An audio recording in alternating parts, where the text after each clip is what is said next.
The thunder of hooves against dry earth stopped abruptly as Rhett Owens spotted fresh blood staining the creek bank. Arizona Territory, 1883, a lawless land where death often came swift and silent. Yet something about this blood trail made the seasoned cowboy pause, his instincts telling him to investigate rather than ride on. Dismounting from his stallion, he followed the crimson path into a thicket of mesquite trees, hand hovering over his Colt .45. "Hello." He called cautiously, pushing aside branches. "Anyone there?"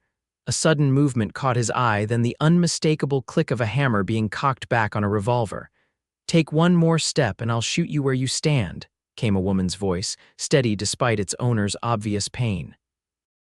Rhett froze. "I mean no harm, madam. Just saw blood and thought someone might need help." After a moment's silence, the brush rustled. A young woman emerged, her dress torn and bloodied at the hem, a small pistol wavering in her grip. Her chestnut hair fell loose around shoulders that remained stubbornly squared despite her obvious injury. She couldn't have been more than 25, but her emerald eyes held the wariness of someone who'd seen far more years. "You a doctor?" she asked, never lowering her weapon. "No, madam." "Just a rancher passing through." She swayed slightly, the color draining from her face. "Well, unless you plan to rob me while I'm bleeding, you might as well help me bind this leg." Rhett nodded slowly, keeping his movements deliberate. "My name's Rhett Owens." "I've got some bandages in my saddlebag." "Amelia Turner," she replied, finally lowering the pistol as exhaustion overtook caution. "Stagecoach overturned 2 miles back, drivers dead, bandits took everything valuable." As Rhett approached, he could see she'd fashioned a crude tourniquet above a nasty gash on her thigh. She'd been lucky the wound was deep but had missed anything vital. Unlucky in everything else, perhaps, but at least she was alive. "You alone out here, Miss Turner, Mrs. Turner," she corrected, a shadow crossing her face. "And yes, now I am." Rhett didn't press for details. The West was full of stories best left untold until offered freely. Instead, he retrieved his medical supplies and knelt before her. "This will hurt," he warned. "Not my first injury, Mr. Owens," she replied with grim determination. As he cleaned and bandaged her wound, Rhett learned Amelia had been traveling to Tucson to meet her husband's brother after her spouse had died of consumption back east. The stagecoach robbery had left her with nothing but the clothes on her back and a small locket containing her parents' portraits. "My ranch is about 10 miles northwest," Rhett said, helping her stand. "You can rest there until you're healed enough to continue your journey." Amelia hesitated. "I don't make a habit of accepting charity from strangers." "Call it Christian duty then," Rhett replied. "I was raised not to leave injured folks alone in rattlesnake country." She studied him carefully, weighing her limited options. "Very well, Mr. Owens. But I'll work for my keep once this leg allows." Rhett helped her onto his horse, mounting behind her. "Town's 3 days' ride in the other direction. Doctor visits my place once a month, but he's not due for another 2 weeks." "I'm not worried about the doctor," Amelia said, her voice growing fainter. "Just need to rest a spell." Before they'd ridden a mile, she'd slumped against his chest, unconscious. Rhett spurred his horse faster, concern creasing his weathered face. This woman had survived a stagecoach robbery and crawled to safety despite her injury. He'd seen strong men die from less determination. The sun was setting when they arrived at Owens' ranch.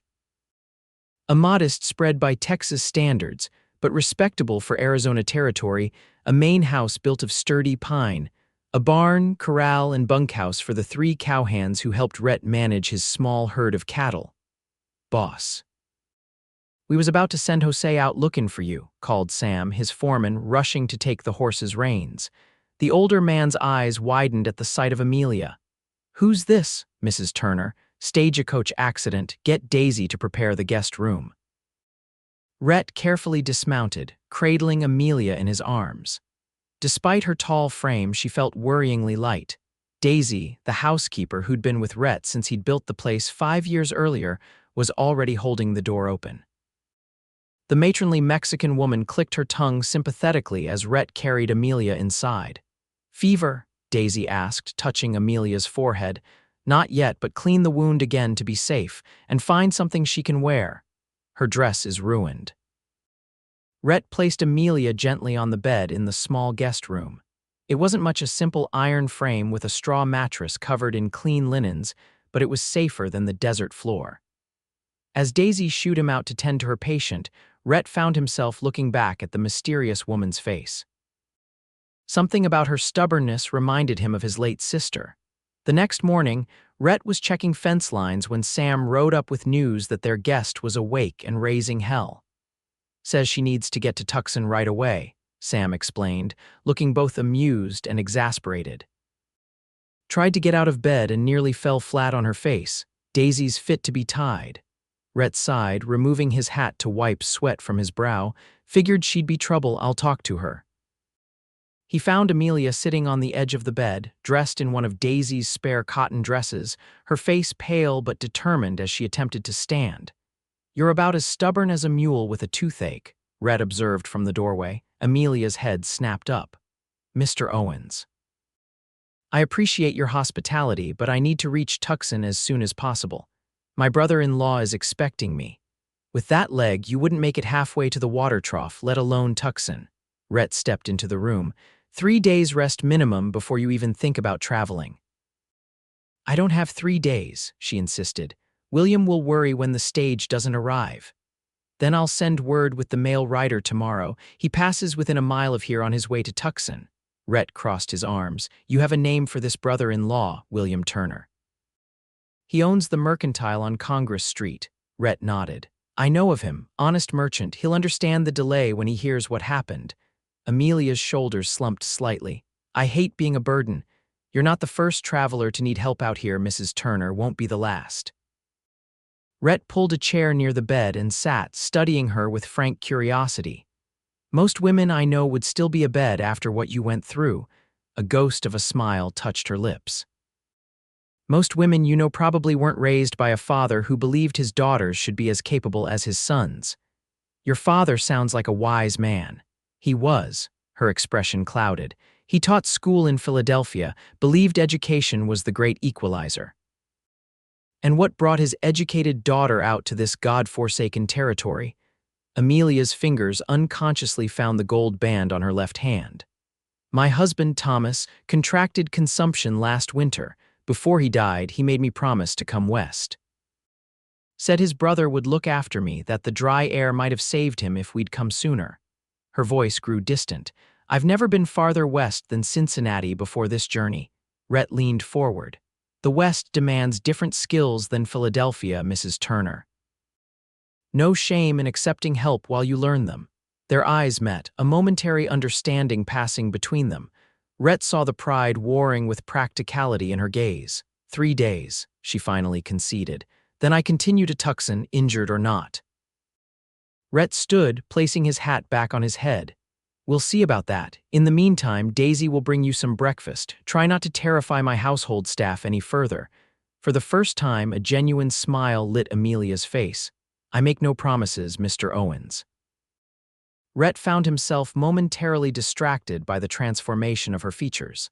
Without the pain and wariness, she was striking in a way that went beyond conventional beauty.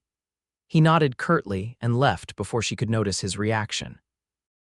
Over the next few days, Amelia proved herself both a terrible patient and a fascinating companion. She refused to remain in bed, insisting on sitting on the porch despite Daisy's protests. From there, she observed ranch operations with keen interest, asking questions about cattle breeding, water management, and market prices that surprised Rhett with their astuteness. "My father believed women should understand business," she explained when he commented on her knowledge. "He saw too many widows swindled because they'd been kept ignorant of financial matters." "Wise man indeed," Rhett replied, impressed. By the evening of the second day, Amelia had convinced Daisy to let her help shell peas for dinner, her fingers working deftly despite her continued weakness. Rhett found himself lingering in the kitchen longer than necessary, drawn to her animated descriptions of Philadelphia's cobblestone streets and bustling markets. "You must find it terribly primitive out here," he remarked. Amelia considered this as she dropped peas into a bowl. "Different, certainly, but there's an honesty to this landscape that I find," Refreshing. In Philadelphia, everything is hidden behind brick walls and social conventions. Here, the dangers and beauties are equally exposed. On the morning of the third day, Rhett received word that the doctor was unexpectedly visiting a ranch 15 miles away and could stop at Owens' ranch by afternoon.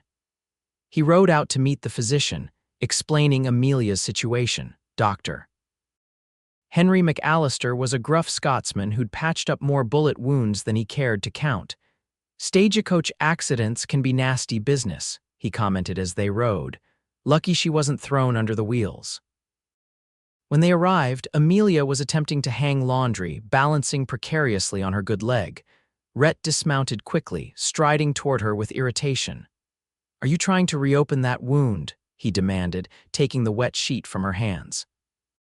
"I'm perfectly capable of hanging a sheet, Mr. Owens," she retorted. "Clearly," the doctor interjected dryly, approaching with his medical bag. "Which is why you're white as my grandmother's best tablecloth. Inside, Mrs. Turner, doctor's orders." Amelia looked ready to argue but swayed slightly. Rhett steadied her with a hand at her elbow. "Stubborn woman," he muttered. "Overbearing man," she countered, but allowed herself to be led inside. Dr. McAllister's examination was thorough.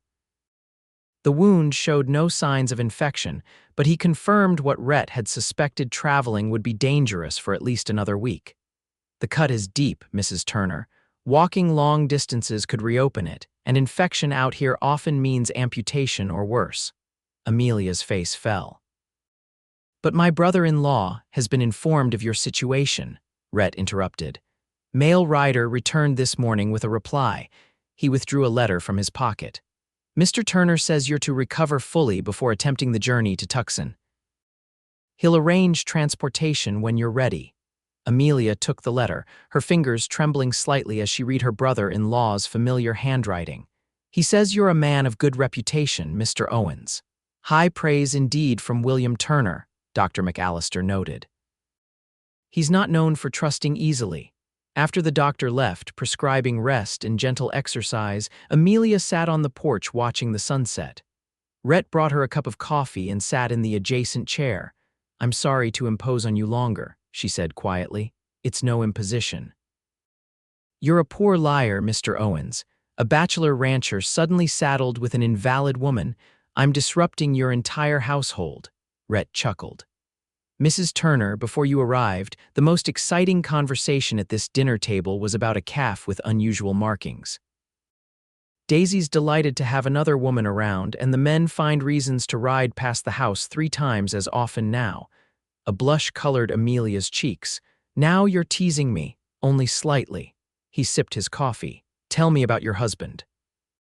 The question clearly surprised her, but after a moment she replied, "Thomas was a bookkeeper, methodical, precise kind. We had a comfortable life."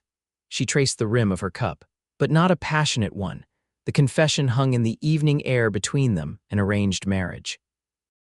Rhett asked gently, not formally, "But my father's health was failing and Thomas was his friend and colleague. It seemed practical." Rhett nodded, understanding more than she realized. "My own wife died of fever 5 years ago. We'd been married just 2 years." Amelia looked up, surprise evident in her expression.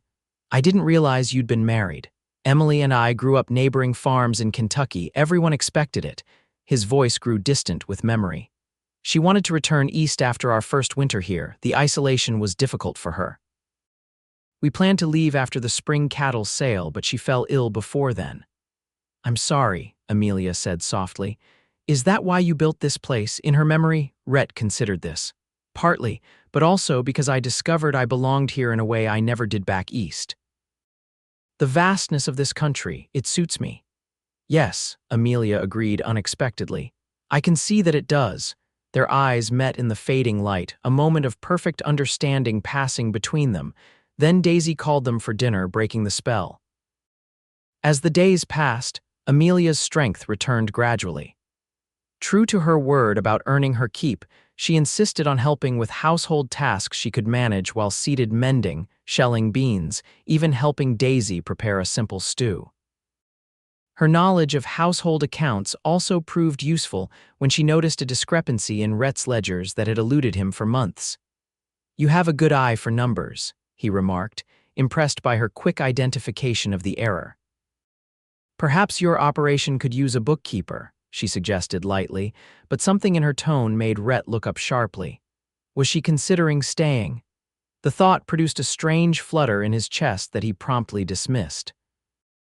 A week after her arrival, Amelia attempted her first real walk beyond the porch. Rhett accompanied her, offering his arm for support as they slowly circled the yard. Her face glowed with triumph at this small victory. Next week I'll ride to the north pasture, she declared optimistically. Rhett laughed. One step at a time, Mrs. Turner, Amelia, she corrected. After sharing your home for a week, I think we can dispense with formalities. Amelia, he agreed, his voice softening on the syllables. Then you must call me Rhett. They walked in comfortable silence until reaching a small rise that overlooked the ranch. The afternoon sun bathed the modest buildings in golden light, cattle dotting the distant fields. You've built something beautiful here, Amelia observed. Rhett surveyed his domain with quiet pride. It's not much compared to the big spreads in Texas, but it's mine. Every fence post, every head of cattle, I know exactly what it cost in sweat and sacrifice. That's worth more than size, she replied. This land has your character in it. The observation struck him deeply, especially coming from someone who'd known him such a short time yet seemed to understand something fundamental about him. That evening, as Rhett sat on the porch cleaning his rifle, Jose rode in with news that would change everything. Bandits had attacked the neighboring Slater ranch, stealing cattle and burning the main house. The family had escaped unharmed, but the attack left everyone in the area on edge. They're the same bunch that hit the Parker place last month, Jose reported grimly. Word is they're working their way through the valley. Rhett's jaw tightened. Have the men sleep in shifts, double the night watch on the herd. Later, he explained the situation to Amelia as they sat at the kitchen table. These aren't ordinary cattle rustlers, they're organized, brutal. They leave no witnesses when they can help it. Amelia's face paled. The stagecoach robbery, could it have been the same men? Possibly. Description matches 4 men, one with a distinctive scar across his chin. Her hand flew to her mouth. The leader had such a scar, I saw it when. She trailed off, visibly shaken. Rhett reached across the table, covering her hand with his. You're safe here, Amelia. She met his gaze steadily. No one's safe if they're targeting ranches. You need to send word to the marshal in Tucson. Already done, but the territory's large and lawmen are few. We'll need to defend ourselves if they come this way. That night, Rhett checked every window and door before retiring, his loaded rifle propped beside his bed. Sleep eluded him as he thought of Amelia in the next room. He'd brought her to his ranch promising safety, only to potentially place her in the path of the very men who'd attacked her stagecoach. Dawn brought no relief from his concerns. After organizing the men to maintain vigilance while continuing essential ranch work, Rhett returned to find Amelia in the kitchen, a determined set to her jaw. Teach me to shoot, she said without preamble. Rhett blinked in surprise. Pardon, you have a spare revolver. I want to learn properly. She smoothed her borrowed dress. I had that small derringer, but I barely knew how to use it effectively. If those men come here, I won't be helpless. He studied her for a long moment. Most men would refuse outright, considering firearms unsuitable for a lady. But Rhett had seen enough of the territory to know that such conventional thinking got people killed. All right, he agreed. We'll start this afternoon. Behind the barn, away from the main house, Rhett set up empty cans on a fence rail. He showed Amelia how to hold the Colt Navy revolver, how to sight along the barrel, how to control her breathing to steady her aim. Don't jerk the trigger, he instructed, standing close behind her, his arms framing hers as he guided her posture. Squeeze it gently, like you're coaxing it. Amelia was intensely focused, absorbing every instruction. Her first shots went wide, but she didn't flinch at the recoil. By the 5th attempt, she clipped one of the cans, sending it spinning. Good, Rhett encouraged. Now try again, a little higher on your aim. The next shot knocked the can cleanly off the rail. Amelia's face lit up with satisfaction. I hit it. You're a natural, Rhett said, genuinely impressed. Let's try the next one. They practiced until Amelia could hit 3 cans in succession. Her hands were steady, her determination unwavering. As they walked back to the house, Rhett found himself admiring more than just her marksmanship. "My father would be scandalized," Amelia remarked with a small smile. "He believed in education and independence for women, but I don't think shooting lessons were what he had in mind." "The West changes what's practical," Rhett replied. "Out here, a woman who can defend herself isn't scandalous, she's sensible." That evening, they ate dinner on the porch, watching the sunset paint the distant mountains in shades of purple and gold. The threat of bandits hovered at the edges of their conversation, but neither wanted to dwell on it. Instead, Amelia asked about Rhett's plans for the ranch. "Will you expand?" "Buy more land, eventually. First, I want to improve the bloodlines of my herd." He described his vision for breeding stronger, more drought-resistant cattle. "The right bull could transform my operation in 5 years." "You think in terms of generations," Amelia observed. "Not just immediate profit. Land's a trust, not just a commodity," he replied. "At least, that's how I see it." As darkness fell, Rhett lit a lantern. Its warm glow highlighted the curves of Amelia's face, the wisps of hair escaping her simple bun. Something had shifted between them during the shooting lesson, a new awareness that made the air feel charged despite the evening's coolness. "When do you think you'll be well enough to travel to Tucson?" Rhett asked, surprising himself with the question. Amelia's fingers stilled on her coffee cup. "Dr. McAllister said another week should be sufficient. I can put weight on the leg now without much pain." "Good," Rhett said, though his tone lacked conviction. "That's good." A silence stretched between them, laden with unspoken thoughts. Finally, Amelia spoke. "What will you do if the bandits come here?" Rhett's face hardened. "Whatever's necessary to protect what's mine." The determination in his voice sent a visible shiver through Amelia. "I've never seen a man killed," she admitted quietly. "And I hope you never do," Rhett replied. "But out here, sometimes there's no choice." Later that night, as Rhett made his customary check of the property before bed, he found Amelia standing by the corral, gazing at the stars. "Couldn't sleep?" he asked, approaching slowly to avoid startling her. She shook her head. "Too much on my mind." "The bandits?" "Partly." She turned to face him, "and partly wondering what awaits me in Tucson." Rhett leaned against the fence beside her. "Your brother-in-law seems eager to welcome you." "Yes, William has always been kind. He offered me a position in his store." She sighed. "A respectable arrangement for a widow." Something in her tone made Rhett ask, "Is that what you want?" "It's what Thomas wanted for me. Security, propriety." She looked up at the vast canopy of stars. "Before coming west, I never questioned it, but now." "Now." Rhett prompted when she didn't continue. Amelia's eyes found his in the darkness. "Now I wonder if there might be more to life than what's proper and expected." The air between them seemed to thicken. Rhett was acutely aware of her closeness, the faint scent of lavender soap that Daisy had made, the way the moonlight silvered her profile. "There is," he said simply. "Much more." For a breathless moment, he thought he might step closer, might touch her face or take her hand. Instead, a distant noise, the warning call of one of his men on night watch, broke the spell. Rhett straightened, instantly alert. "Get inside," he ordered, his hand moving to the revolver at his hip. "Now." Amelia didn't argue, hurrying toward the house as Rhett strode toward the sound. Sam met him halfway, rifle in hand. "Riders," the foreman reported tersely. "At least 6, approaching from the east ridge. The men, Jose and Diego, are bringing the horses closer to the barn. Pete's watching the back approach." Rhett nodded. "Get everyone in defensive positions. No one fires unless I give the order." As Sam hurried to relay instructions, Rhett returned to the house. Amelia stood in the doorway, her borrowed revolver already in hand. 6 riders approaching," he informed her grimly. "Could be nothing, could be trouble." "What do you need me to do?" she asked, her voice remarkably steady. "Stay inside. If shooting starts, get under the bed in my room. The mattress might stop a stray bullet." He pressed additional ammunition into her palm. "Use this only if someone breaks in." Fear flashed in her eyes, but she nodded resolutely. Impulsively, Rhett caught her free hand, squeezing it once before releasing it. "Stay safe." Then he was gone, moving swiftly to position himself behind a water trough with clear sight lines to the approaching riders. Through his rifle scope, he could make out 6 men, heavily armed, moving with purpose toward the ranch house. Rhett's jaw clenched. This was no social call, not at this hour and not with that many weapons.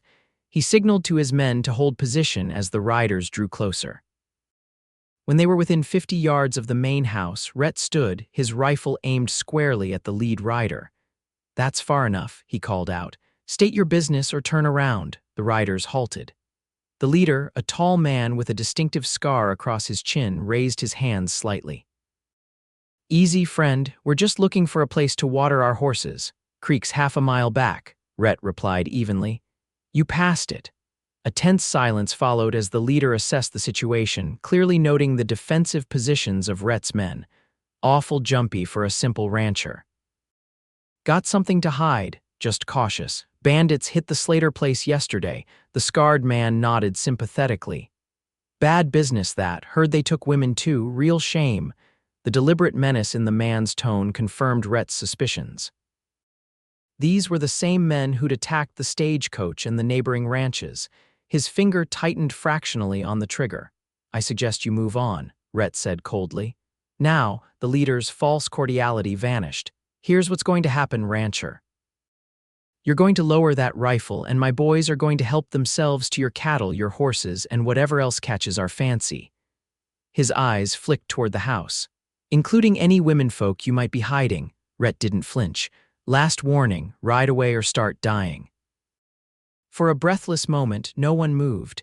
Then the leader's hand dropped toward his holster. Rhett fired first, his bullet catching the man in the shoulder and knocking him from his saddle. Instantly, the night erupted in gunfire. 2 bandits fell immediately under the coordinated fire from Rhett's men, but the others scattered, using the darkness for cover. One bandit charged toward the barn, likely hoping to steal horses for escape. Jose intercepted him, and after a brief exchange of gunfire, the bandit lay motionless in the dirt. Another tried circling behind the house, only to be confronted by Pete. The 5th bandit, seeing his companions fall, attempted to flee. Sam's rifle cracked, and the man tumbled from his horse. The scarred leader, wounded but still dangerous, had taken cover behind a water trough opposite Rhett's position. Blood darkened his shirt, but he kept firing, his bullets splintering the wood near Rhett's head. "You're alone now," Rhett called out. "Surrender and we'll get you to a doctor." "Go to hell," came the snarled reply, followed by another shot that came dangerously close. Rhett calculated his options. The man was pinned down but determined. Waiting him out risked the wounded bandit getting a lucky shot at one of Rhett's men. Making a direct approach meant exposing himself to fire. Before he could decide, a movement from the house caught his eye. Amelia had emerged onto the porch, her revolver raised. She fired twice in quick succession, forcing the bandit leader to duck lower behind his cover. The distraction was all Rhett needed. He darted from his position, circling wide to flank the water trough. When he had a clear shot, he took it. The bandit slumped forward, his gun falling from lifeless fingers. The sudden silence seemed deafening after the gunfire. Rhett checked each of the fallen men, confirming what he already knew: none had survived. His own men were shaken but unharmed, a minor miracle given the ferocity of the brief battle. When he returned to the house, Amelia stood on the porch, her face pale but composed. The revolver hung at her side, no longer needed. "I told you to stay inside," Rhett said, his voice rough with residual fear for her safety. "I saw an opportunity to help," she replied simply. Their eyes met in wordless understanding. They both knew she had likely saved his life with her timely distraction. "Are they all?" She couldn't finish the question. Rhett nodded grimly. "Yes, it's over. The law will need to be notified," she said, practical even in the aftermath of violence. "Sam's already riding to alert the nearest marshal." Rhett stepped closer, searching her face. "Are you all right?" Amelia considered the question honestly. "I don't know," she admitted. I never thought I could be part of something like this." "You did what was necessary," Rhett said softly. "We all did." As the adrenaline faded, exhaustion overcame them both. They sat side by side on the porch steps, shoulders touching, watching as Jose and Diego began the grim task of moving the bodies. "Will there be an investigation?" Amelia asked. "The marshal will come, take statements. But these men were known outlaws with prices on their heads. It was clear self-defense. Dawn was breaking by the time everything was settled. The bodies had been covered and moved to the barn to await the law's arrival. Rhett's men took turns standing watch, though no one believed there would be further trouble. Inside the house, Daisy prepared a simple breakfast that neither Rhett nor Amelia had much appetite for. They sat at the kitchen table, coffee growing cold before them, the events of the night hanging heavy in the air. "I should have anticipated this," Rhett said suddenly. "Should have moved you to town as soon as we heard about the Slater attack." Amelia looked up sharply. "You're not responsible for my safety, Rhett. I brought you here, and I chose to stay." Her voice softened. "I could have insisted on continuing to Tucson days ago. I didn't." The admission hung between them, laden with unspoken meaning. "Why didn't you?" Rhett asked, his voice low. Amelia's eyes met his directly. "I think you know why." Before Rhett could respond, the sound of approaching horses interrupted them. Sam had returned with the territorial marshal and 2 deputies. The next hours were consumed with official statements, examinations of the bodies, and documentation of the events. The marshal, a weathered man named Jenkins, was thorough but fair. "Looks like you did the territory a service, Owens," he concluded, reviewing his notes. "These men have been terrorizing settlements from here to the New Mexico line. There's reward money for all 6 of them." "I don't want it," Rhett said immediately. "Give it to the Slaters to rebuild their place." Jenkins nodded approvingly. "Decent of you." His gaze shifted to Amelia. "Mrs. Turner, your brother-in-law will be relieved to hear you're safe. If you'd like, one of my deputies can escort you to Tucson tomorrow." Amelia hesitated, her eyes briefly meeting Rhett's. "That's very kind, Marshal, but I think I'd prefer to wait until my injury is fully healed." "Another few days, perhaps." "As you wish, madam." Jenkins tipped his hat. "We'll be taking these bodies back to town. The territory thanks you both for your courage." After the lawmen departed with their grim cargo, a strange quiet settled over the ranch.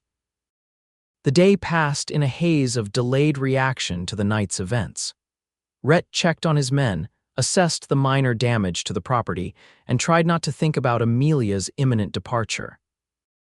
That evening, as twilight settled over the land, he found her sitting on a fallen log near the creek, staring at the flowing water. He approached slowly, not wanting to intrude on her thoughts. "May I join you?" he asked. She nodded, moving slightly to make room.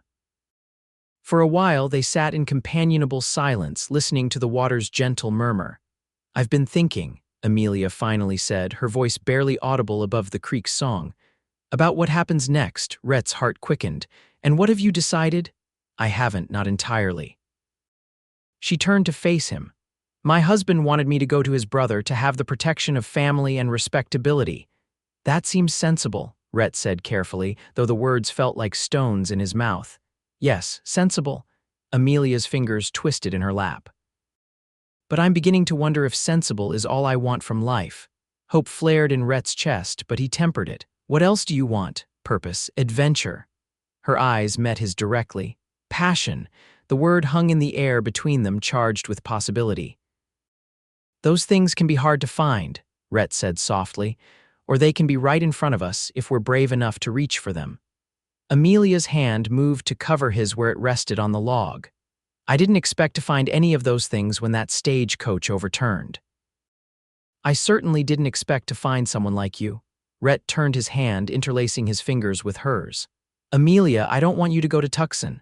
"I know," she whispered, "but I shouldn't I? It's what everyone would expect, the proper thing." "Propriety be damned," Rhett said with sudden fervor. "I've watched you this past week. You've faced bandits and blood and hardship without flinching. You belong out here, not behind some store counter in Tucson."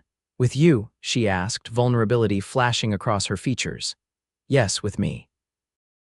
Rhett raised their joined hands, pressing his lips to her knuckles. "I know it's fast. I know we've known each other only weeks, but I've seen more of your character in these days than most couples learn in years of courtship." Amelia's free hand rose to touch his cheek. "People will talk. They'll say you took advantage of a vulnerable widow." "Let them talk. We know the truth." He leaned closer. "Stay, Amelia, not as my guest, as my partner." "Partner," a smile tugged at her lips. Is that a proposal, Mr. Owens? Not yet, Rhett replied honestly, but it could be given time. For now, it's an invitation to see if what we feel can grow into something lasting. Amelia considered his words, her expression thoughtful. I should at least visit William, explain my decision in person. Of course, Rhett agreed quickly. I'll take you to Tucson myself when you're fully healed. You can meet with your brother-in-law, settle any affairs, and then, he paused, and then you can decide, no pressure, no expectations. You're a rare man, Rhett Owens. Amelia's voice was soft with wonder. Most men would demand certainty. I've learned that nothing in this territory is certain except change itself. His hand tightened on hers. But I'm willing to bet on us. As the last light faded from the sky, Amelia leaned forward and pressed her lips gently to his. The kiss was brief, chaste, yet it contained promises that made Rhett's heart race. So am I, she whispered against his mouth. The next morning brought news that the reward money for the bandits was substantial, nearly $500. Despite Rhett's initial refusal, Marshal Jenkins insisted he accept it. The Slaters have family helping them rebuild, the lawman explained. This money rightfully belongs to you and your men. Rhett reluctantly accepted, immediately sharing portions with his cowhands who had risked their lives. The remainder he set aside, unsure what to do with this unexpected windfall. 2 days later, Amelia's leg had improved enough that she could walk without pain, though Dr. McAllister advised against long journeys on horseback for another week. The delay seemed both blessing and torture to Rhett, giving them precious time together while reminding him of her eventual departure. They settled into a comfortable routine. Mornings, Amelia helped Daisy with household tasks. Afternoons, she often accompanied Rhett on short rides around the property, learning about ranching operations. Evenings were spent on the porch, talking until the stars emerged in full brilliance above them. Rhett found himself sharing stories he'd never told anyone about his childhood in Kentucky, his early struggles establishing the ranch, his dreams for the future. Amelia listened with genuine interest, offering insights and asking questions that showed her quick mind. In turn, she told him about growing up in Philadelphia, her passion for literature, her brief teaching career before her marriage. I taught at a small girls' school for 2 years, she explained. It was the happiest time of my life until Thomas insisted I give it up after the wedding. He felt a wife's place was solely in the home. Do you miss teaching? Rhett asked. Amelia's eyes lit up. Very much. Watching a child grasp a new concept, seeing their world expand through knowledge, there's nothing quite like it. An idea began to form in Rhett's mind, but he kept it to himself, wanting to be certain before mentioning it. As the week progressed, their physical closeness increased naturally. Hands touched while passing dishes at dinner, shoulders pressed together during evening conversations. Once, when Amelia stumbled slightly on uneven ground, Rhett caught her by the waist, holding her longer than strictly necessary. Each contact sent electricity through him, awakening feelings he'd thought long buried with his first wife. It was clear from Amelia's flushed cheeks and brightened eyes that she felt it too, this growing attraction neither had expected. One evening, as they walked slowly back from the creek, Rhett broached the subject that had been occupying his thoughts. The settlement 15 miles east is growing, he began. Families moving in, building homes. There's talk of establishing a proper school, but they have no teacher. Amelia looked up sharply. Are you suggesting? It's just an idea, Rhett said quickly. The position would provide you independence, your own income, and it's close enough that you could. He hesitated, that we could continue to see each other. You've been thinking about this, Amelia observed. Rhett nodded. I want you to stay, Amelia. But I also want you to have your own purpose, not just be tied to mine. Her expression softened with appreciation. Most men wouldn't consider a woman's need for purpose. I'm not most men, Rhett replied simply. No, Amelia agreed, slipping her hand into his. You certainly aren't. That night, sitting on the porch after dinner, Amelia made her decision. I'll go to Tucson, speak with William, and then inquire about the teaching position. Her eyes met Rhett's in the lantern light. If it's still available, I'd like to accept it. Joy surged through Rhett's chest. You're sure? as sure as I can be about any decision made in such unusual circumstances. A smile played at the corners of her mouth. My father would say I'm being reckless, Thomas would be scandalized. And what would Amelia say? Rhett asked softly. She considered this. That sometimes the path less traveled leads exactly where you're meant to be. The journey to Tucson was planned for the following week, giving Amelia's leg additional time to heal.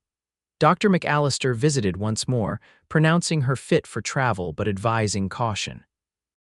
No galloping, no long stretches without rest, the doctor instructed. The wound has closed well, but deep tissue takes time to fully mend.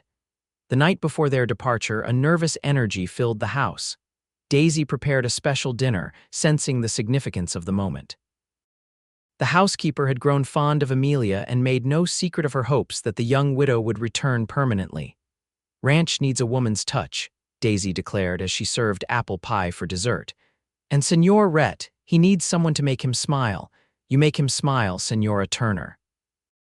Amelia blushed, but didn't contradict the observation. After dinner, Rhett and Amelia walked to the corral under a blanket of stars. The horses moved restlessly in the enclosure, sensing the change in routine that would come with morning, nervous about tomorrow. Rhett asked, leaning against the fence rail. A little, Amelia admitted.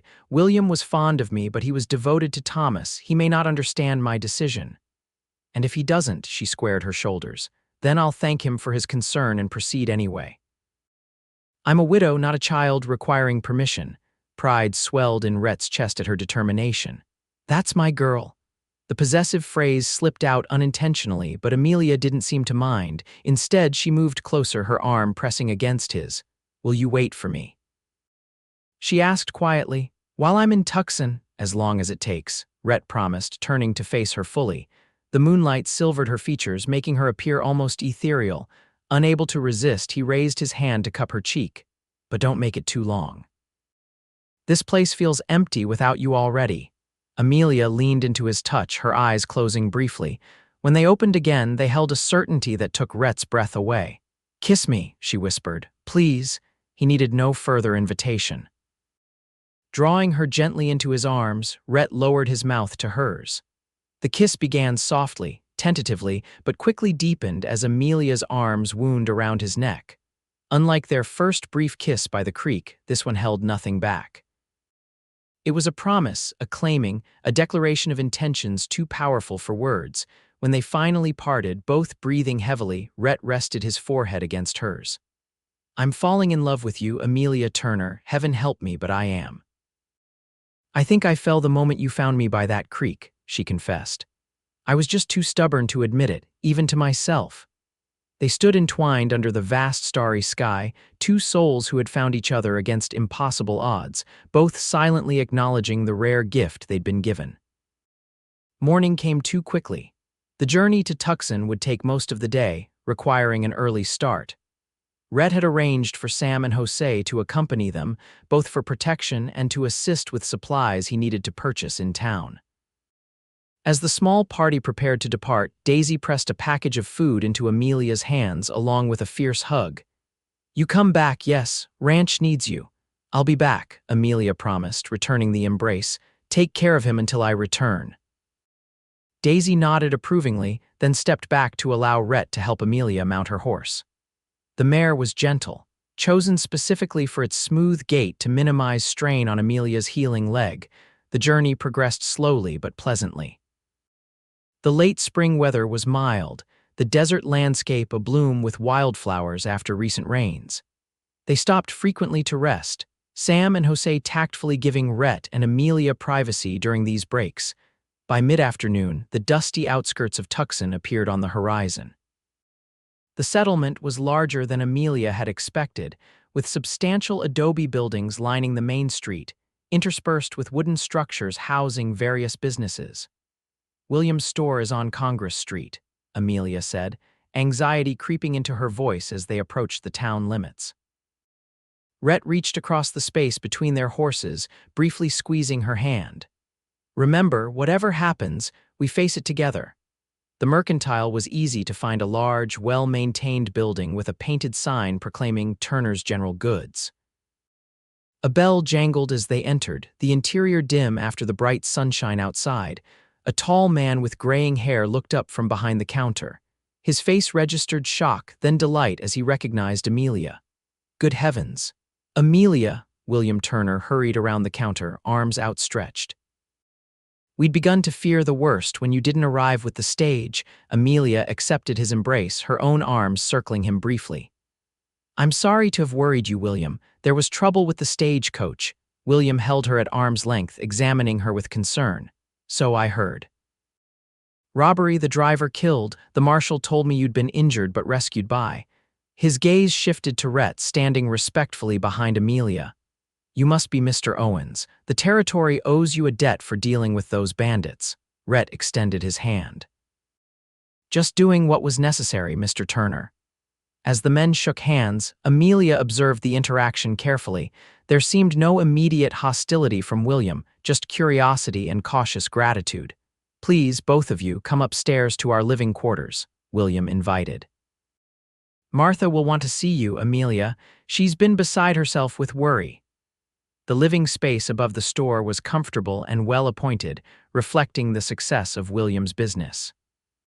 Martha Turner, a plump, pleasant-faced woman some years younger than her husband, wept openly upon seeing Amelia. We thought we'd lost you too after Thomas, she exclaimed, embracing Amelia tightly.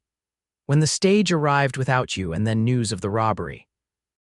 I'm quite all right, Amelia assured her, returning the embrace. Thanks to Mr. Owens and his people. Over tea and Martha's freshly baked scones, Amelia recounted the events of the past weeks, the stagecoach attack, her injury, her recovery at Rhett's ranch, and finally, the confrontation with the bandits. She carefully omitted the developing relationship between herself and Rhett, wanting to approach that subject delicately. William listened intently, occasionally asking clarifying questions. His manner remained cordial, but Rhett noted the increasing scrutiny in the older man's gaze. And now that you're recovered, you'll be staying with us, of course, William stated rather than asked, as the story concluded. We've prepared the guest room just as Thomas wanted. The store has been doing well. There's plenty of work if you wish to help, though no obligation. The moment had arrived. Amelia set down her teacup, gathering her courage. Actually, William, I've come to discuss another possibility with you. William's brow furrowed slightly. Oh, I'm considering taking a teaching position in the settlement near Mr. Owens's ranch. Amelia's voice was steady, though Rhett could see the tension in her shoulders. They need an educator, and as you know, teaching was my passion before marrying Thomas. Surprise registered on both William and Martha's faces. Martha recovered first, turning to her husband. It does make sense, William. Amelia was always happiest in the classroom. William's expression remained troubled. But Thomas wanted you here with family. He entrusted your care to me. I'm deeply grateful for that, Amelia said gently, and for your willingness to provide for me. But I'm not in need of care, William. I'm capable of supporting myself, of making my own decisions.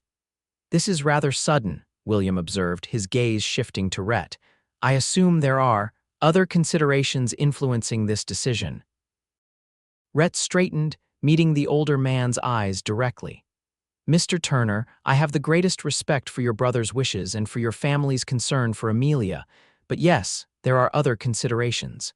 Amelia and I have developed feelings for each other during her stay at my ranch. Feelings, William repeated flatly, in just a few weeks. Sometimes that's all it takes, Martha interjected softly, placing a hand on her husband's arm. Remember us, William. A complicated series of emotions crossed William's face: concern, understanding, resignation. Finally, he sighed. Amelia, are you certain about this? You've been through a traumatic experience. Sometimes in such circumstances, we form attachments based on gratitude or relief. I've considered that possibility, Amelia replied honestly, but what I feel for Rhett goes beyond gratitude. And the teaching position would give me independence, my own purpose. She leaned forward earnestly. I'm not asking for your blessing, William, though I'd treasure it. I'm informing you of my decision as a courtesy and out of respect for Thomas's memory. William studied her for a long moment, then turned to Rhett. Mr. Owens, may I speak with you privately? Rhett nodded, following William into a small study off the main living area. Once the door closed behind them, William's demeanor shifted, becoming more direct. My brother loved Amelia deeply, he began without preamble. On his deathbed, he made me promise to ensure her welfare, to see her settled safely. I understand, Rhett replied, and I respect your obligation to honor that promise. Do you? William's voice hardened slightly. Then understand this: if your intentions toward Amelia are anything less than honorable, if this is some passing fancy or convenience, I will hold you personally accountable. Rhett met the challenge squarely. Mr. Turner, my intentions are entirely honorable. I care deeply for Amelia, her intelligence, her courage, her determination.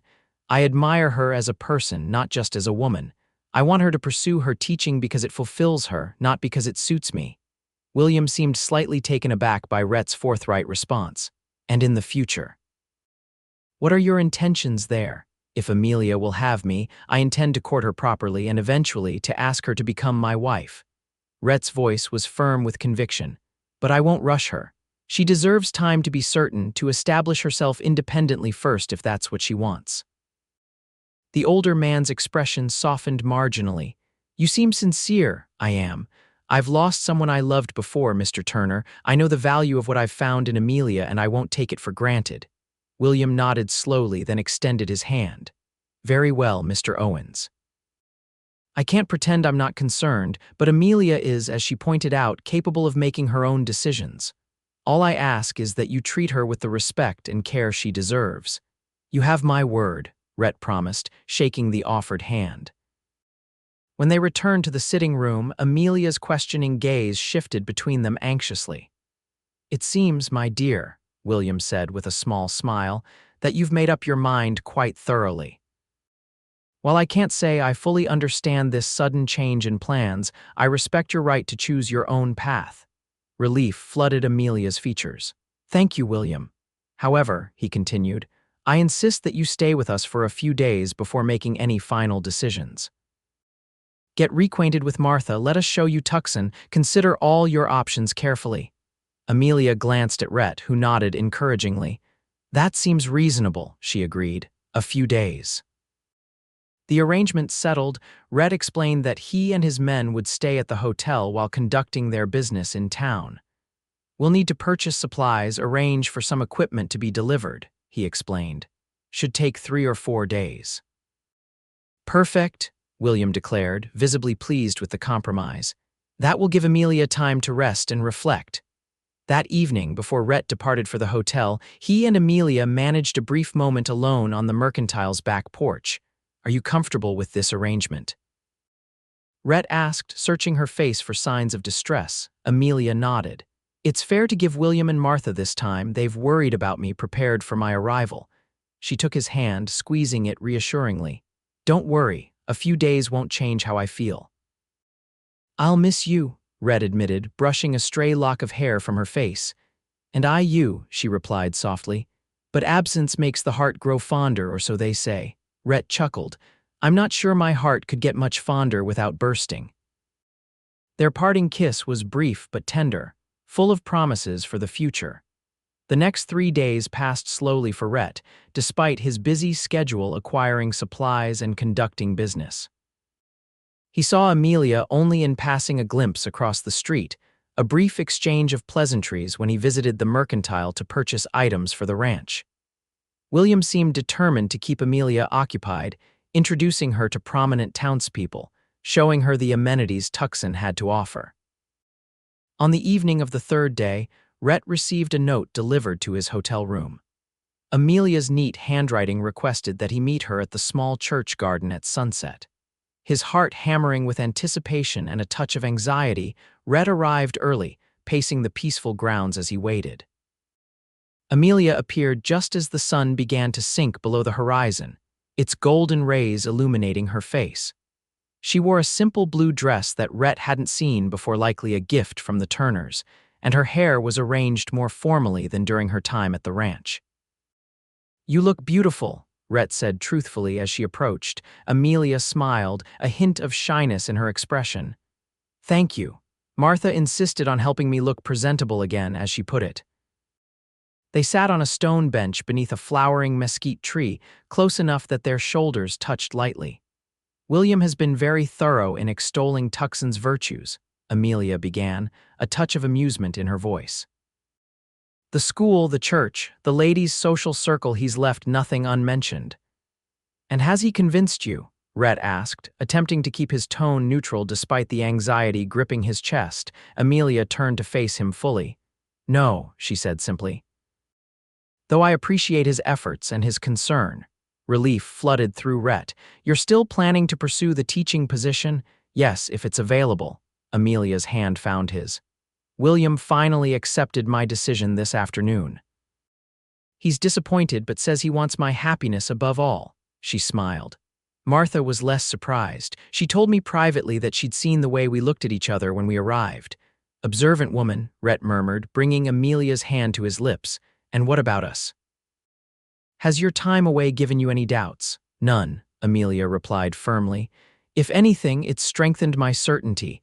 These past days have shown me that while Tucson offers security and respectability, it doesn't offer what I truly want. And what is that? Rhett asked, his voice low. You, she said simply, the life we might build together, the chance to teach again while having someone to come home to who values my mind as much as my company. Her free hand rose to touch his cheek. The possibility of love that grows from mutual respect and shared experiences, not just duty or convenience. Rhett covered her hand with his own, turning his face to press a kiss into her palm. I was half afraid William would convince you to stay. He tried his best, Amelia admitted with a small laugh. Even introduced me to a widowed banker yesterday. Poor man didn't know what to make of me when I started discussing investment strategies instead of embroidery patterns. Rhett laughed, imagining the scene. When do you want to leave for the settlement? I need to finalize arrangements with the school board there. I've told William and Martha I'll stay 2 more days, Amelia replied. It seems the least I can do after their preparation for my arrival. She hesitated. There's something else we should discuss. The Turners insist I accept Thomas's legacy, some savings and investments he left specifically for my future.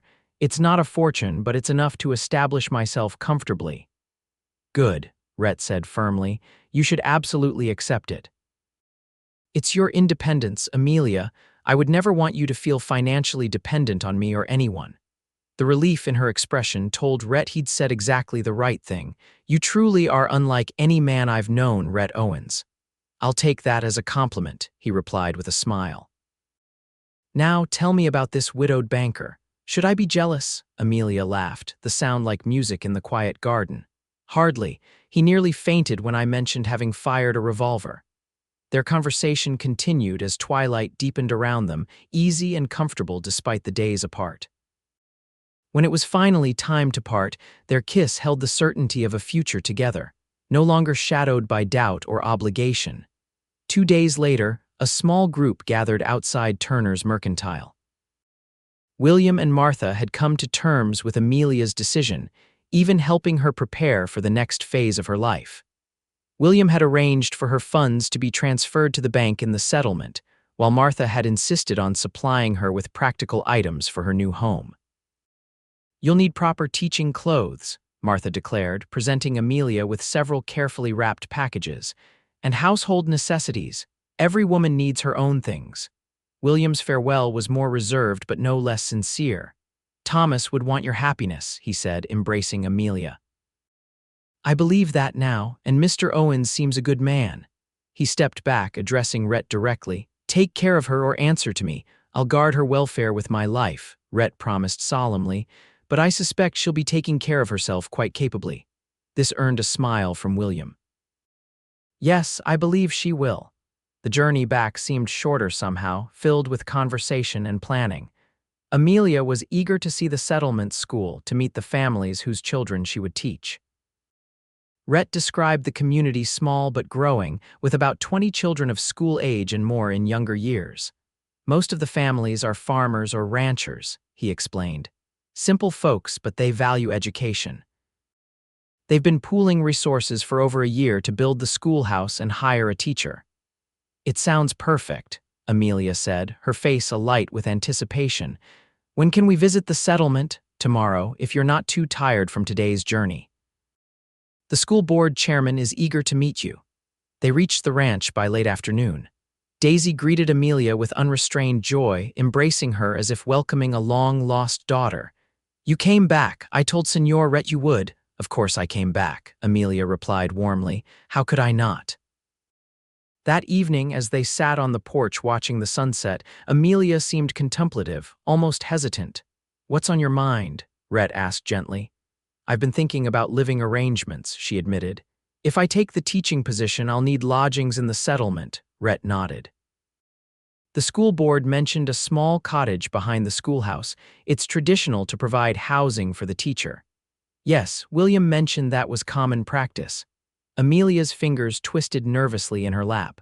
"But I'm concerned about appearances. If I continue to see you while living alone so near your ranch, people will talk," Rhett finished for her. "They always do, especially in small communities." "It's not that I care for myself," Amelia explained quickly, "but as a teacher, I'll be expected to set an example. The children's parents will be watching closely." Rhett considered this dilemma. She was right, propriety mattered in such situations, particularly for a woman in her position. "What if," he said slowly, forming the idea as he spoke, "we were to become engaged before you take the position?" A formal announcement, everything proper and above board. Amelia's eyes widened. "Are you proposing, Rhett Owens?" "Not exactly," he replied, taking her hand. "Not yet. That deserves more romance than a practical discussion on my porch. But I am suggesting an understanding between us, a promise that we intend to marry once you're established in your position and we've had proper time to court." A slow smile spread across Amelia's face. "An understanding," she repeated. "I like that. It acknowledges what we feel while giving us time to be certain, and it silences the gossips," Rhett added pragmatically. "An engaged woman visiting her fiancé's ranch occasionally raises far fewer eyebrows than a single schoolteacher spending time with a bachelor rancher." Amelia laughed softly. "Very practical, Mr. Owens. I try to be, Miss Turner." He brought her hand to his lips. "So do we have an understanding?" "We do," she agreed, her eyes shining in the fading light, "though I still expect a proper proposal when the time comes." "With a ring and everything," Rhett promised solemnly, though his eyes twinkled with humor. The next morning they rode to the settlement. The small community consisted of perhaps 30 buildings arranged around a central street, with farms and smaller ranches spreading outward into the surrounding land. The newly constructed schoolhouse stood proudly at the north end of the main street, a simple but solid wooden building with large windows to admit light. Jacob Miller, the school board chairman and local blacksmith, met them outside the building. A burly man with an impressive beard and gentle eyes, he greeted them warmly. "Mr. Owens, good to see you, and this must be Mrs. Turner." He extended a massive hand to Amelia. "We're mighty pleased you're considering our little school, madam. Rhett here has told us all about your teaching experience back east." "I'm delighted to meet you, Mr. Miller," Amelia replied, shaking his hand firmly, "and I'm very interested in the position. Would you mind showing me the schoolhouse?" The tour was thorough. The main classroom with its rows of simple benches and desks, a small office area, and a modest library consisting of a single bookshelf with perhaps 40 volumes. Despite its simplicity, the building had been constructed with care, the floors smooth, the walls freshly whitewashed. "It's not fancy," Miller acknowledged, "but the whole community pitched in. We're committed to educating our children proper." "It's wonderful," Amelia said sincerely. "You've created a fine learning environment." Miller beamed with pride. "Now, let me show you the teacher's cottage." Behind the school, separated by a small garden area, stood a neat one-room cabin. It was basic but clean, with a bed, table, 2 chairs, a small stove, and a chest of drawers. "Community women made the curtains and quilts," Miller explained. "We figure you might want to add your own touches, but this should get you started." Amelia walked the small space, noting the solid construction and careful details. "It's perfect, Mr. Miller, exactly what a teacher needs." Relief washed over the blacksmith's face. "Then you'll take the position," Amelia glanced at Rhett, who nodded encouragingly. Yes, Mr. Miller, I would be honored to teach your children. Wonderful, Miller pumped her hand enthusiastically. School term starts in 3 weeks. That'll give you time to settle in and prepare. Salaries $40 a month plus the cottage and firewood for winter. Community families will supply eggs, milk, and such as part of their contribution. As they discussed details, Rhett felt a surge of pride watching Amelia negotiate confidently, asking intelligent questions about curriculum expectations and student discipline policies. This was her element, and she shone in it. On the ride back to the ranch, Amelia was practically glowing with excitement. 22 students, ages 6 to 15, and Mr. Miller says the community has committed to ordering new books from back east, she laughed suddenly. Listen to me, chattering like a schoolgirl myself. I like seeing you this happy, Rhett said simply. It suits you. Amelia's expression softened. You've given me this chance, Rhett, without you. Without me, you'd have found another way, he interrupted gently. You're too determined not to create the life you want. She considered this. Perhaps, but I'm grateful it was you who found me by that creek. The next 2 weeks passed in a whirlwind of preparation. Amelia divided her time between the ranch and the settlement, setting up her classroom and cottage. The community welcomed her warmly, especially the mothers eager to have their children educated by a real Philadelphia-trained teacher. Mrs. Miller, the blacksmith's wife, became a particular ally, introducing Amelia to the families and helping her understand the community's dynamics. Most folks here are decent, hardworking people, she explained. They want better for their children than they had themselves. Rhett visited the settlement frequently, ostensibly to deliver supplies or conduct business, but primarily to see Amelia. Their understanding had been announced at Sunday services, met with general approval and a few knowing smiles from the women of the community. They expected it, Amelia told Rhett afterward, amused. Mrs. Miller says everyone's been wondering when you'd finally settle down with a suitable woman. And are you suitable? Rhett teased. Apparently so. Being a widow and a teacher gives me respectability points, though Mrs. Peterson did mention I was awfully independent for a proper wife. Mrs. Peterson has been trying to marry off her daughters to every eligible bachelor within 50 miles, Rhett noted dryly. I think she's just disappointed I escaped her matchmaking. The evening before Amelia was to move permanently into the teacher's cottage, Rhett invited her for a special dinner at the ranch. Daisy had outdone herself, preparing a feast of roast beef, fresh vegetables from her garden, and apple pie for dessert. After the meal, Rhett suggested a ride to watch the sunset from his favorite spot on the property, a small mesa overlooking the valley. Amelia readily agreed, curious about this place he'd mentioned but never shown her.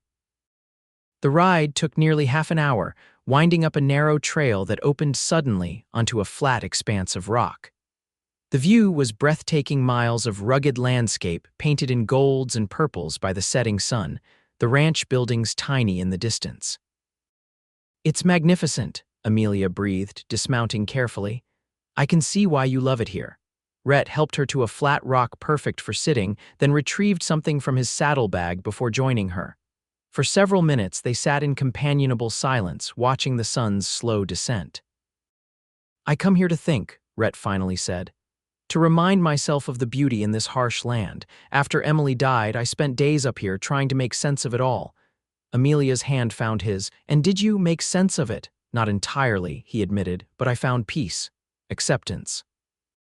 The understanding that life continues, even after great loss. He turned to face her. And eventually, the courage to open my heart again. The meaning behind his words was clear. Amelia's breath caught as Rhett shifted to kneel before her on the rocky ground. I know we agreed to an understanding to give ourselves time, he said, his voice steady despite the emotion in his eyes. But these past weeks have only confirmed what I already knew. I love you, Amelia Turner, your strength, your intelligence, your compassion. I want to build a life with you to face whatever comes together. From his pocket, he withdrew a small velvet pouch. This was my grandmother's, he explained, tipping a delicate gold ring with a single pearl into his palm. It's not as grand as what you might have had in Philadelphia, but it carries generations of love with it. Tears glistened in Amelia's eyes. "It's beautiful, Rhett. Amelia Turner, will you do me the honor of becoming my wife?"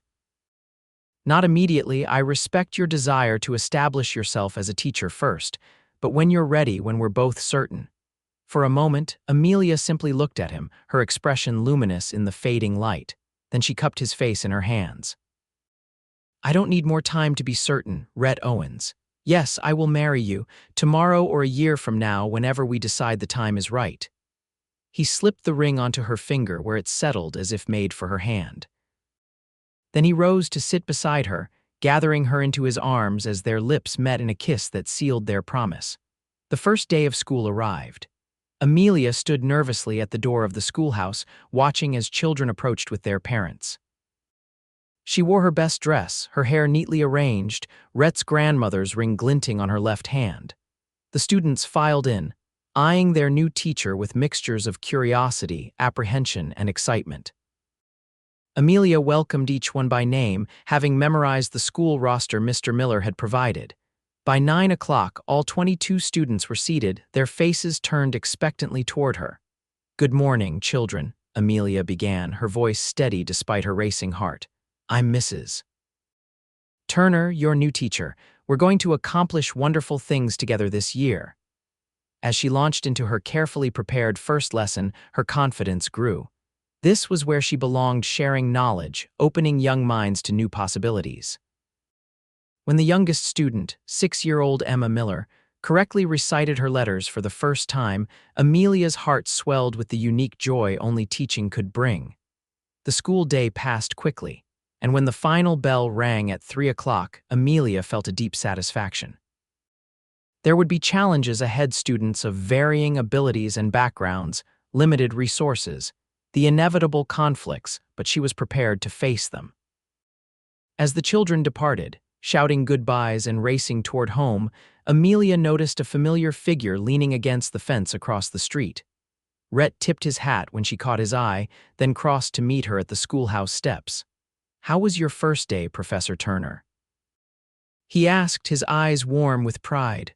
"Wonderful," Amelia replied honestly.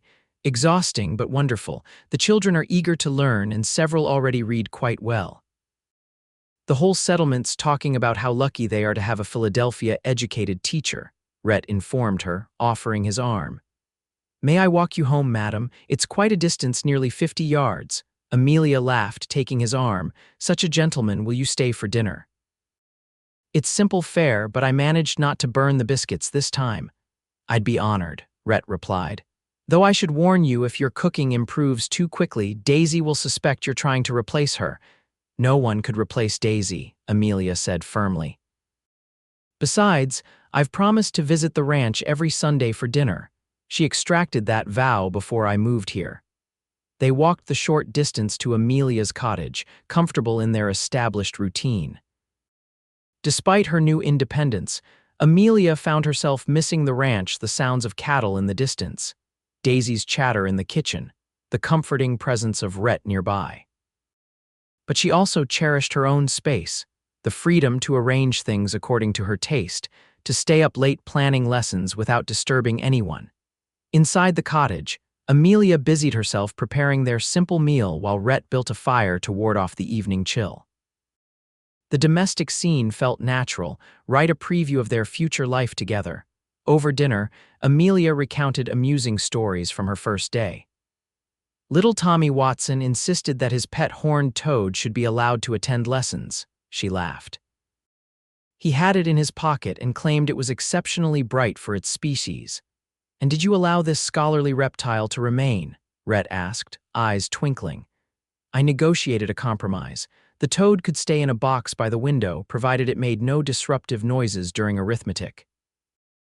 After dinner, they sat side by side on the small porch, watching stars appear in the darkening sky. Amelia's head rested comfortably against Rhett's shoulder, their hands intertwined. "When do you think we should marry?" she asked suddenly. "We never did decide on a timeline." Rhett considered the question. "The school term ends in May, perhaps early June. That would give you time to complete your teaching obligations and prepare properly." "June," Amelia repeated thoughtfully. "That's 8 months away. Too long," Rhett asked, a smile in his voice. Perhaps, she admitted, but also sensible. I want to prove myself as a teacher first to honor my commitment to the community. Then June it is, Rhett agreed. Unless you change your mind and decide you can't possibly wait that long for my charming company. Amelia elbowed him playfully. Your modesty is overwhelming, Mr. Owens. As autumn progressed into winter, Amelia and Rhett settled into a comfortable rhythm. She taught during the week, occasionally riding to the ranch for dinner when weather permitted. Rhett visited the settlement several times weekly, often bringing small gifts books for her classroom, fresh eggs from Daisy, once a beautiful wool shawl he'd commissioned from a Navajo weaver.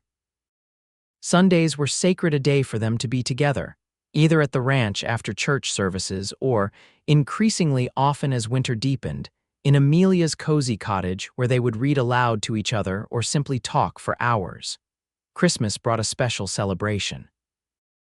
The entire settlement gathered in the schoolhouse, transformed by evergreen boughs and candles into a festive hall. The children performed a nativity play Amelia had directed, their parents beaming with pride.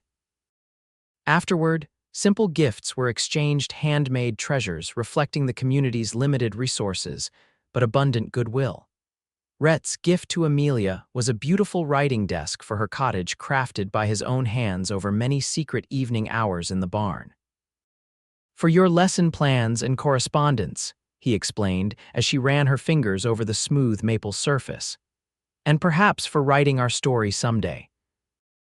Amelia's gift to him was equally thoughtful, a handsome leather-bound ledger for ranch accounts, embossed with his initials, and a fountain pen of superior quality.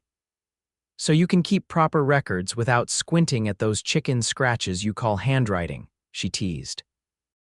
As winter gave way to spring, wedding plans began in earnest.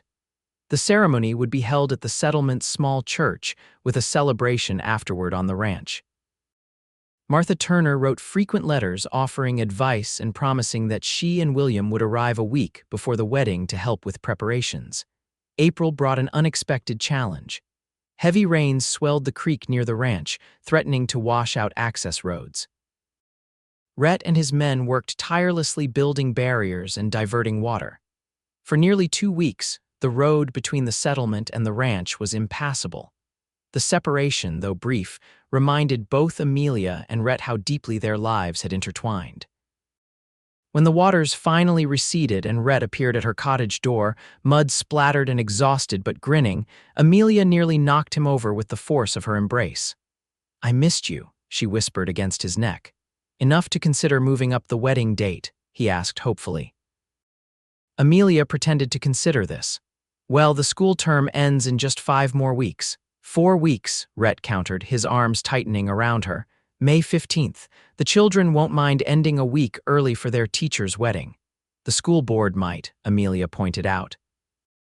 I'll speak to Jacob Miller tomorrow, offer to donate new maps for the classroom as a gesture of goodwill. Amelia laughed. Are you bribing the school board to release me early, Mr. Owens? Absolutely, he confirmed without a trace of remorse. 4 weeks, Amelia. I don't want to wait any longer to make you my wife. The earnestness in his voice melted her resistance. 4 weeks, she agreed, sealing the promise with a kiss. True to his word, Rhett negotiated with the school board, who agreed to end the term on May 15th with surprisingly little persuasion.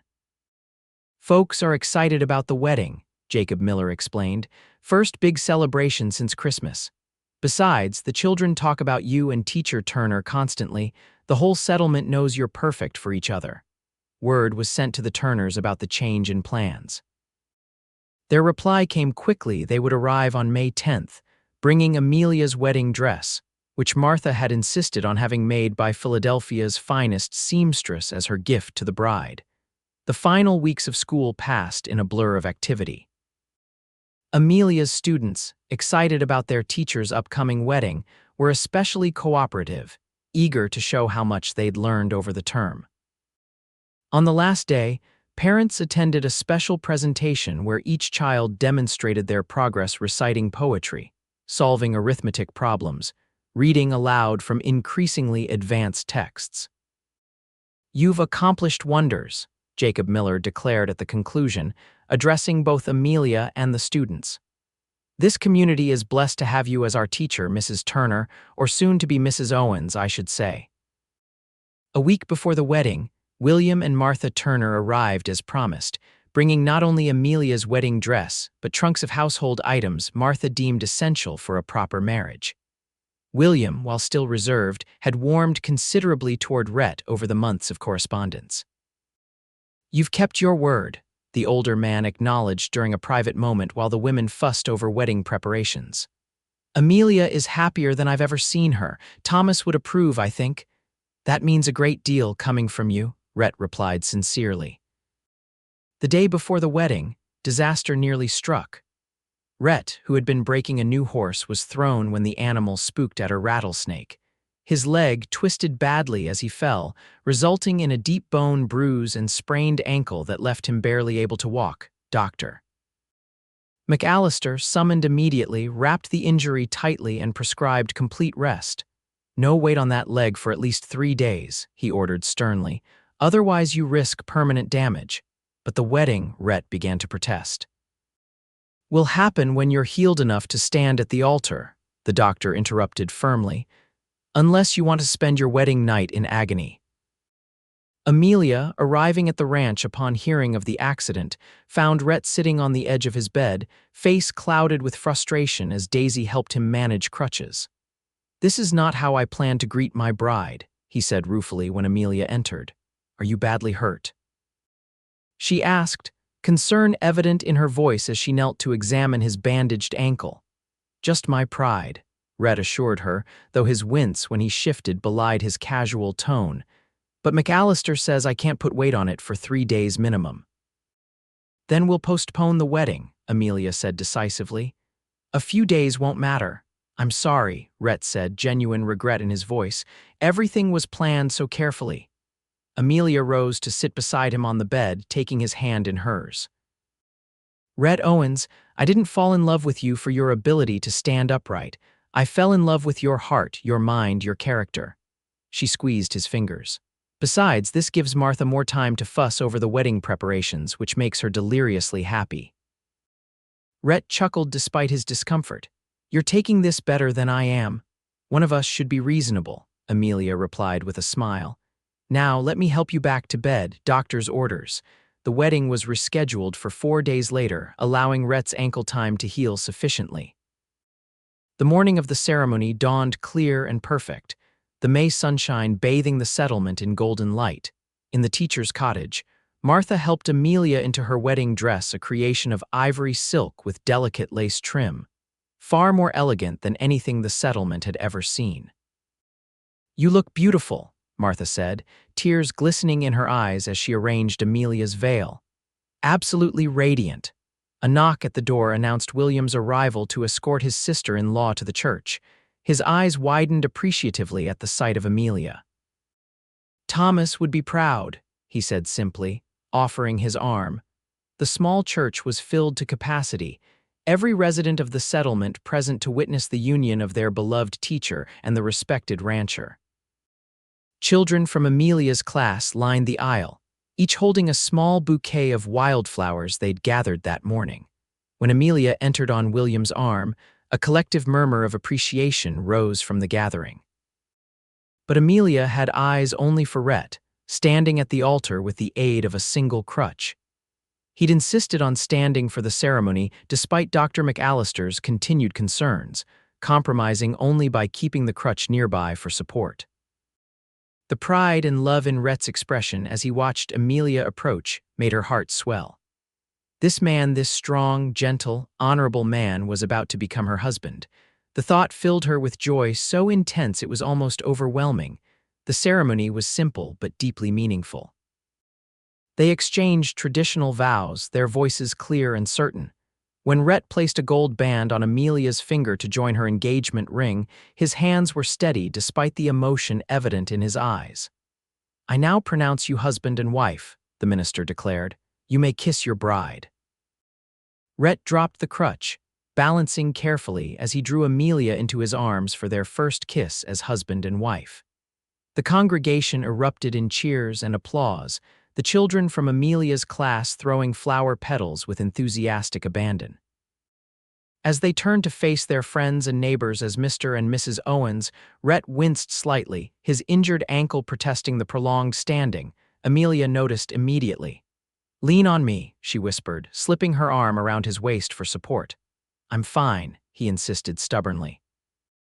"Rhett Owens, don't be ridiculous," Amelia replied firmly, tightening her grip. "The crutch is right there, use it or you'll be dancing at our reception on a broken ankle." With a resigned smile, Rhett retrieved the crutch. "Yes, Mrs. Owens. That's better," Amelia approved. "Now, let's greet our guests before you try to leave on that crutch alone," Rhett laughed, pressing a quick kiss to her temple. "Not until I'm steady, I promise." The reception at the ranch was joyous tables set up in the yard, food prepared by the women of the settlement, music provided by local musicians. Children ran playing between the adults, dogs barked excitedly at the unusual gathering, and laughter filled the air. As the celebration continued into evening, Rhett found a moment alone with his bride, seated on the porch steps away from the main festivities. "Happy, Mrs. Owens?" he asked, his arm around her shoulders. "Completely," Amelia confirmed, leaning into his embrace, "though I do have one regret." Concern flickered across Rhett's face. "What's that?" "That we can't properly dance tonight," she said, nodding toward his bandaged ankle. "I was looking forward to being waltzed around by my husband. There will be other dances," Rhett assured her, pulling her closer. "A lifetime of them." "Promise?" Amelia asked, tipping her face up to his. "I promise," Rhett replied solemnly, sealing the vow with a kiss as the stars began to appear in the darkening sky above their home. 5 years later, Amelia stood on the porch of their expanded ranch house, watching as Rhett taught their 3-year-old son, Thomas, to ride his first pony. Their 1-year-old daughter, Emily, babbled happily in Amelia's arms, reaching toward her father and brother with excited squeals. The ranch had prospered under their joint management. Rhett's practical knowledge, combined with Amelia's head for figures, proving a formidable partnership. The herd had tripled, and they'd added several hundred acres to their holdings. 3 more bunkhouses now accommodated the additional hands needed for the expanded operation. Amelia continued teaching at the settlement school, though now only 3 days a week, with an assistant handling the remaining days. The school had grown along with the community, boasting nearly 40 students and a much expanded library, thanks in large part to Amelia's persistent fundraising efforts. As Rhett lifted Thomas from the pony, praising the boy's natural seat, Amelia reflected on the journey that had brought them here. From a chance encounter by a blood-stained creek to this rich, full life together, it seemed almost miraculous. Rhett approached, swinging Thomas onto his shoulders as he climbed the porch steps. "This young cowboy is going to outride me by next year," he declared proudly. "Mama, I rode like Papa," Thomas announced, his dark hair so like his father's falling into eyes that matched Amelia's green ones. "I saw, sweetheart," Amelia confirmed, reaching up to ruffle his hair. "You were very brave."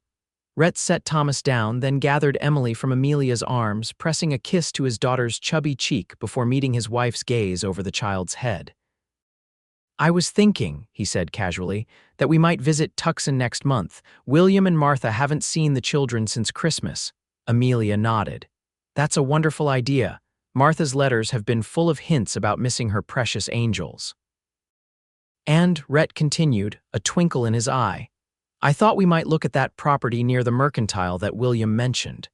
Could be a good investment, a place to stay when we visit, maybe expand the ranch's business connections in town." "Practical as always, Mr. Owens," Amelia teased, though she recognized the solid business reasoning behind the suggestion. They'd built the ranch into a substantial operation with opportunities for further growth through strategic investments. Thomas tugged at his father's pant leg. "Can I ride again, Papa?" "Tomorrow, son," Rhett promised. "It's nearly supper time now. Go wash up and help Daisy set the table." As their son scampered into the house, Rhett shifted Emily to one arm and pulled Amelia close with the other. "Have I told you today how much I love you, Mrs. Owens?" "Not since breakfast," Amelia replied with mock severity. "I've been positively neglected." Unforgivable, Rhett agreed solemnly. I'll have to make it up to you tonight. I'll hold you to that, Amelia promised, rising on tiptoe to kiss him lightly. Emily, not wanting to be left out, patted both their faces with her small hands, causing them to break apart laughing. Family dinner awaits, Rhett said, holding the door open for his wife. After you, my love. Amelia paused in the doorway, taking one last look at the ranch bathed in the golden light of sunset, this home they'd built together, this life they'd created from an unexpected beginning. Her heart full, she followed her husband inside, closing the door on the gathering dusk as another blessed day on Owens Ranch came to its end.